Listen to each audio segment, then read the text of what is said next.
जय कन्हैया लाल की जय। श्री कृष्ण। राधे राधे दोस्तों, स्वागत है आपका आपकी अपने चैनल एस्ट्रो सच पर। दोस्तों, कई हजार वर्षों बाद 7 सितंबर 2023 को बहुत ही दुर्लभ और दिव्य संयोग बनने जा रहा है, क्योंकि इस दिन जन्माष्टमी के पावन पर्व के साथ साथ राज योग, अमृत सिद्धि योग और साथ ही धन लक्ष्मी जैसे कई योग बन रहे हैं। और इस दिन भगवान श्री कृष्ण सबसे अधिक प्रसन्न होने वाले हैं। इसलिए दोस्तों, अगर आप भी भगवान कृष्ण से इस दिन जो भी सच्चे दिल से मांगेंगे वह मनोकामना आपकी जरूर पूरी होगी।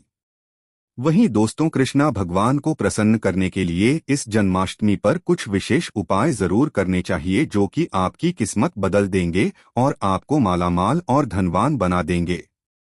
साथ ही आपके सभी दुखों का नाश हो जाएगा।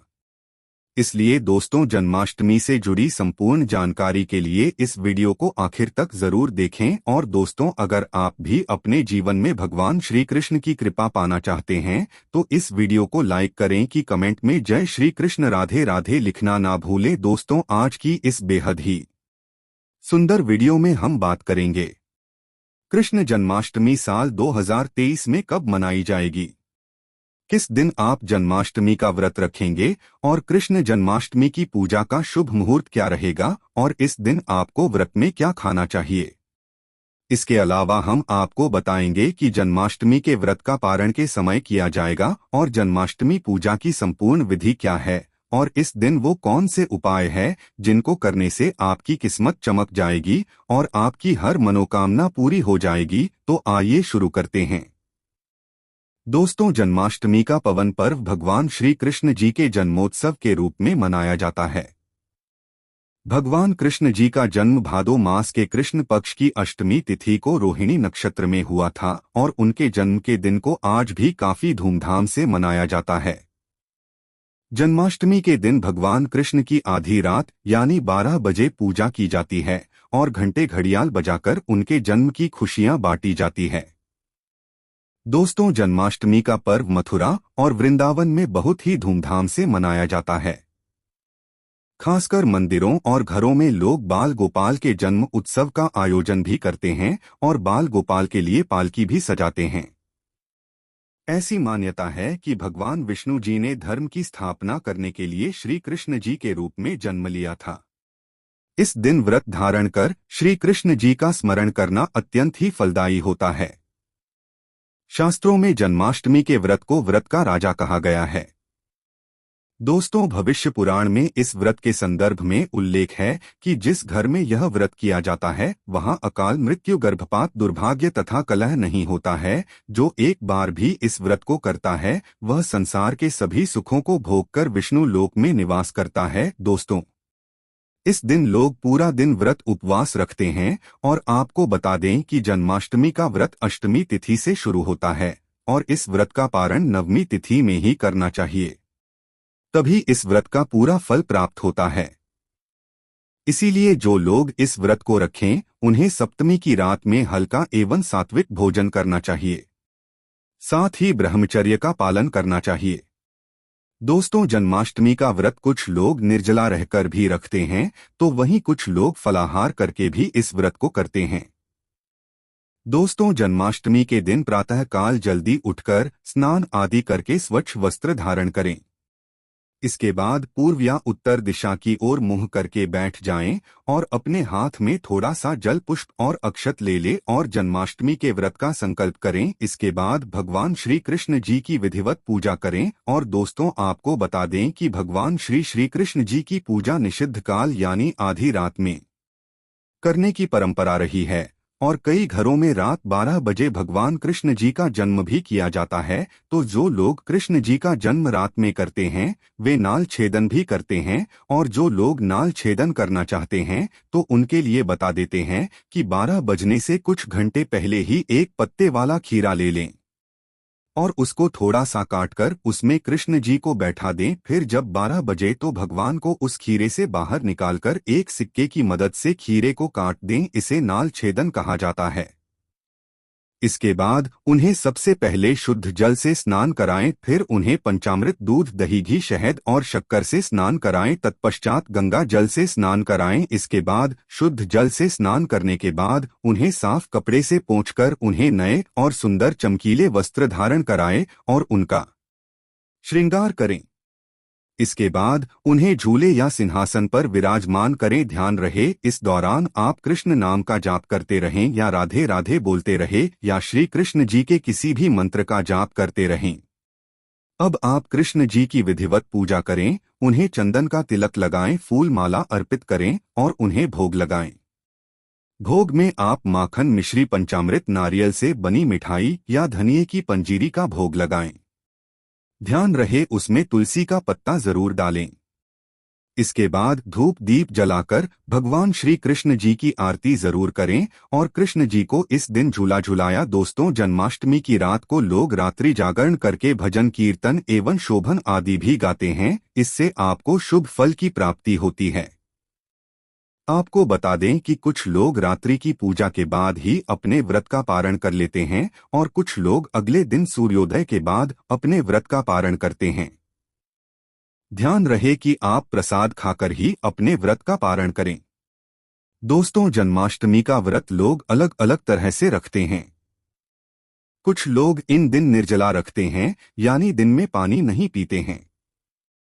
वहीं कुछ लोग दिन भर उपवास रखकर रात को फलाहार करते हैं, जबकि कुछ लोग दिन में 2 बार फलाहार करते हैं। दोस्तों, इस दिन व्रत में आप रसीले फल का सेवन कर सकते हैं। यह आपके शरीर में पानी की कमी नहीं होने देंगे। तरबूज, खरबूजा, ककड़ी जैसे अधिक पानी वाले फल ले सकते हैं। अमरूद, केला और सेब भी खा सकते हैं। और आप दही की लस्सी व्रत की शुरुआत से पहले पी सकते हैं।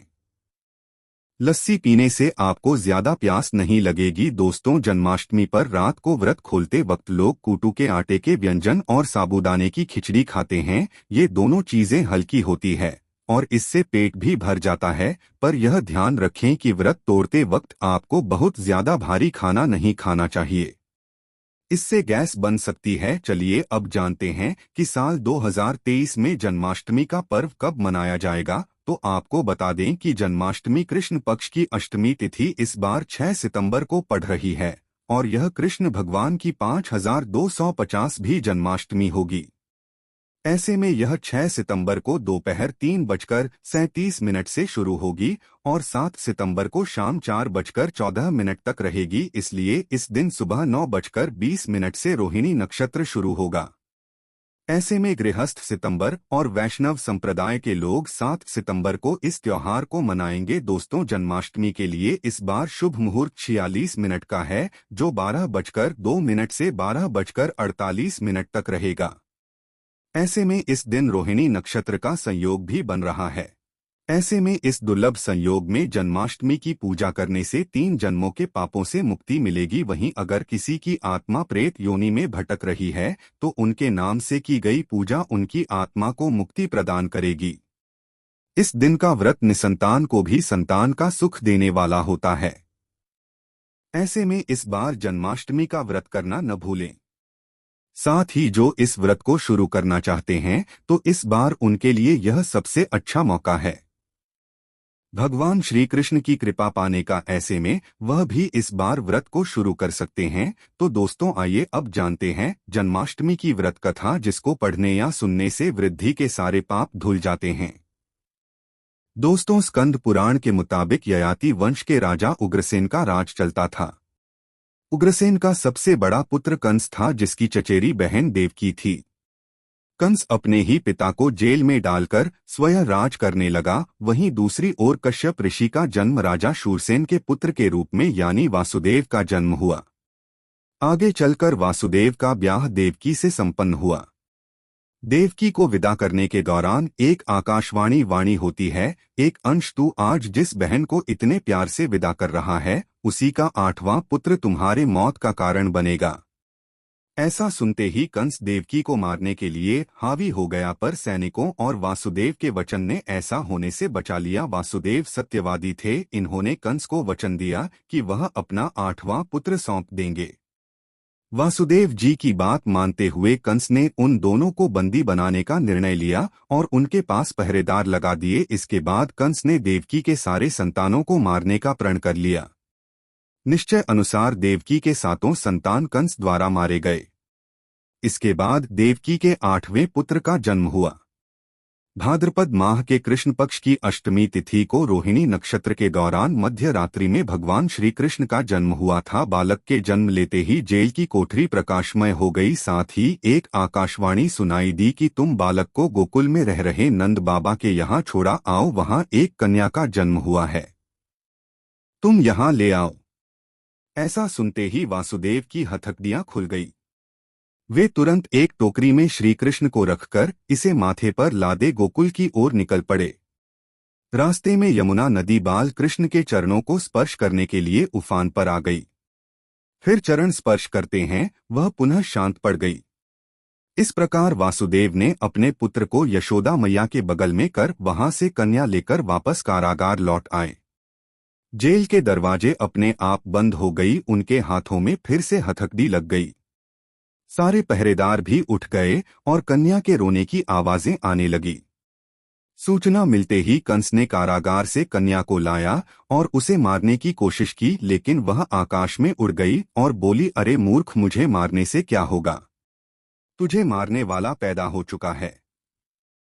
इसके बाद कंस ने कृष्ण का पता लगाकर उसे मारने का खूब प्रयास किया। कई दैत्य राक्षस भेजे लेकिन कृष्ण को कोई मार न सका। अंततः श्री कृष्ण ने कंस का वध किया और उग्रसेन को पुनः राजा बना दिया। इस प्रकार कृष्ण जन्माष्टमी के व्रत कथा पूरी हुई। ऐसी मान्यता है कि जन्माष्टमी के दिन कहानी को पढ़ने या सुनने से वृद्धि के सारे पाप धुल जाते हैं, जीवन के हर समस्याओं का समाधान मिलता है, साथ ही भगवान का आशीर्वाद सदैव बना रहता है। तो आइए दोस्तों, अब जानते जन्माष्टमी के दिन कौन से उपाय करने से आपकी किस्मत चमक जाएगी और आपके सभी दुखों का नाश हो जाएगा।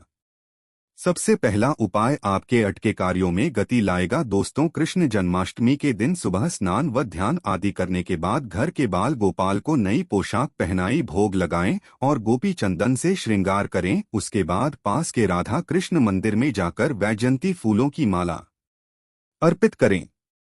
अगर वैजयंती फूल न मिले तो पीले फूलों की माला भी अर्पित कर सकते हैं। ऐसा करने से भगवान कृष्ण का आशीर्वाद मिलेगा और अटके कार्यों में गति आएगी। दूसरा उपाय, और इस उपाय से आपका भाग्य मजबूत होगा। दोस्तों, जन्माष्टमी के दिन बाल गोपाल को केसर, मेवा, मिश्री, साबूदाने या खीर का तुलसी दल डालकर भोग लगाएं, लेकिन ध्यान रखें कि खीर में चीन की जगह मिश्री की डली ढालें। साथ ही सफेद मिठाई भी अर्पित करें। ऐसा करने से कान्हा की कृपा मिलती है और भाग्य भी मजबूत होता है। तीसरा उपाय से आपके घर में धन धान्य की कमी नहीं होगी। दोस्तों, सुख समृद्धि के लिए जन्माष्टमी के दिन बाल गोपाल को पूजा करते समय एक पान का पत्ता भी अर्पित करें। फिर पट्टे पर सिंदूर से श्री लिखें और फिर उसको पूजा करने के बाद जहां पैसा रखते हो वहां रख दें। ऐसा करने से घर में धन धान्य की कमी नहीं होती और धन संबंधित समस्या दूर होती है। इस उपाय से मिलेगा शुभ समाचार। दोस्तों, निसंतान दंपत्ति जन्माष्टमी के दिन गाय और उसके बछड़े की सेवा करें और आशीर्वाद लें। इसके साथ ही गाय और उसके बछड़े की मूर्ति भी लेकर आए और बाल गोपाल के पास मूर्ति को रखकर उनकी पूजा करें। ऐसा करने से भगवान कृष्ण की कृपा से जल्द शुभ समाचार सुनने को मिलता है। इसके बाद गाय और बछड़े की मूर्ति को ईशान कोण में रखना आदर्श स्थान माना गया है। इस उपाय से आर्थिक तंगी होगी दूर। कर्ज की समस्या से परेशान हैं तो जन्माष्टमी के दिन दक्षिणावर्ती शंख से भगवान कृष्ण का अभिषेक करें। दक्षिणावर्ती शंख को लक्ष्मी का स्वरूप माना गया है और लक्ष्मी पूजा में शंख के बिना पूजा पूरी नहीं होती। ऐसा करने से आर्थिक तंगी दूर होती है और लक्ष्मी की प्राप्ति होती है। इस उपाय से व्यवसाय में होगी उन्नति। कृष्ण जन्माष्टमी के दिन सुबह शाम 11 बार तुलसी की परिक्रमा करें और घी का दीपक जलाएं। इसके बाद 108 बार ओम नमो भगवते वासुदेवाय मंत्र का जप करें। साथ ही कपूर जलाकर उस पर थोड़ी मिश्री ढाल दें और कपूर और मिश्री का दान भी करें। ऐसा करने से नौकरी व व्यवसाय में उन्नति होती है। तो दोस्तों, यह थे जन्माष्टमी से जुड़ी सभी महत्वपूर्ण जानकारियां और उपाय जिनको आपको इस बार जरूर करना चाहिए। तो दोस्तों, आपको जानकारी कैसी लगी हमें कमेंट में जरूर बताइएगा। वीडियो अच्छा लगा हो तो वीडियो को लाइक शेयर चैनल को सब्सक्राइब करना न भूलिएगा। आप सभी के मंगल की कामना करते हुए मिलते हैं अगली वीडियो में। धन्यवाद।